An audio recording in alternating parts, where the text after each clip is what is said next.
they hang in, the rain showers begin to fall. That's certainly what's going to start to happen over the next couple of days. So rain showers tonight will drop down to about 45 degrees. Tomorrow we keep the northwest flow.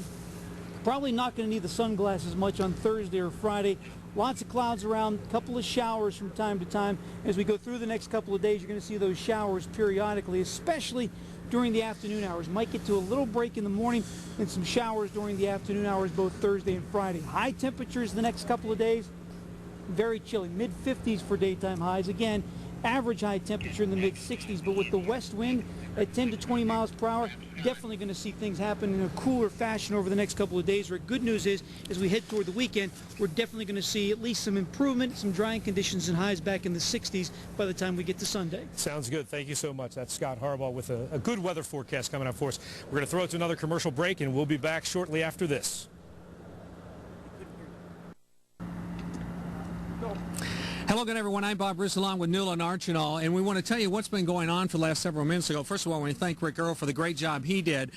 You know, we've moved to a new facility here at WPXI. We've been on the air for 50 years, and we've been a pioneer throughout those 50 years when it comes to so many different things. And we're trying to do something here with technology that only a handful, I mean literally a handful of stations in the country have. And whenever you start going into a new frontier, you're going to hit some bumps along the way. And we had some problems with technology, so we felt it was important to bring you the news immediately, and that's what we did. And while Newland and I, we were sitting in the studio hoping to get it back up. But in this case, you should understand that what we're doing right now here in the Summerhill neighborhood is really groundbreaking for television for the entire United States. And Pittsburgh is very fortunate that Cox Broadcasting, and in fact, the heads of Cox Broadcasting will be here probably in about 20 minutes, that they decided to take this investment into Pittsburgh. And you know, just to put it into terms that folks at home could understand, it's sort of like when your computer crashes, and that's essentially what's happened to us today.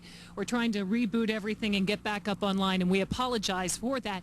But as Bob was just mentioning a moment ago, you know, we have been here for 50 years serving the community through blizzards that you and I have been to, for all the important moments in your lives. And so we felt it was very important that we honor that commitment to you, the viewer, and continue to bring you the news and tell you what happened today. Hopefully we get this glitch fixed in time for our 5 o'clock news tonight, which we're hopefully confident that will happen. Well, and what it really is exciting for those of you who are not on the inside of what's going on this, you sit at home and you want to see the news. You've seen our new high definition. You've seen the news set. That's great.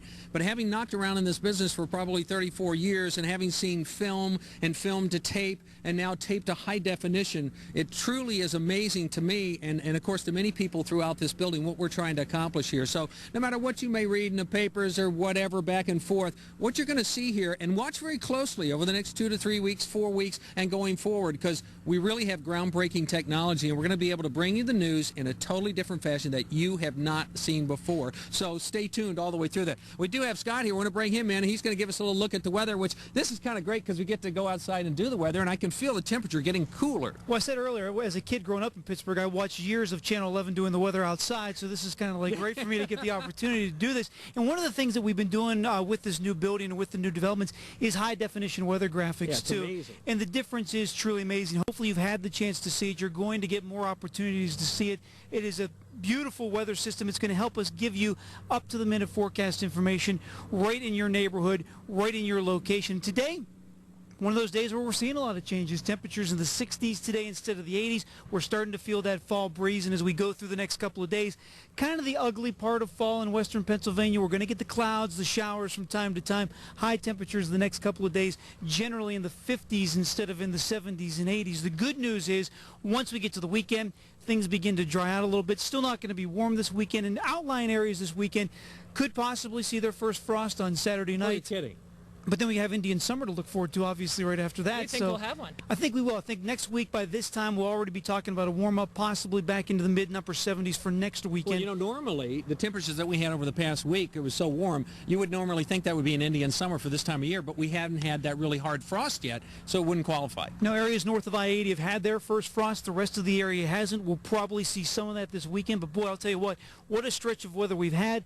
what a stretch of good fall weather we're going to have once we get into the weekend, and we're going to be able to bring it all to you in high definition right here at Channel 11. Great. Thanks, Scott. I just want to wrap up and use this opportunity to remind folks that we will have an open house here at Channel 11 later this month, and we invite you, if you'd like to stop up and maybe take a tour of our new facility. And if you can't do that, we also remind you that you can go to our website, WPXI.com, where we do have a tour on our site. Just look for that link, and you can click on, I think Peggy Finnegan shows everybody around the building. It is the most magnificent building, I think, in television, all the years I've been in it, that I've ever worked in or seen. So it is truly worth checking out. And it really is, you know, the toolbox that we have is so different compared to when we were up on Television Hill.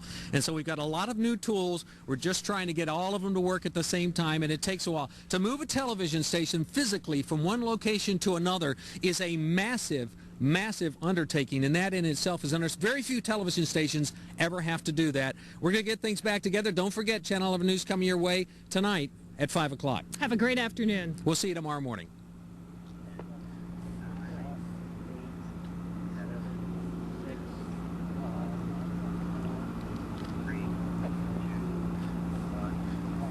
Bag a lower gas price at your neighborhood Foodland.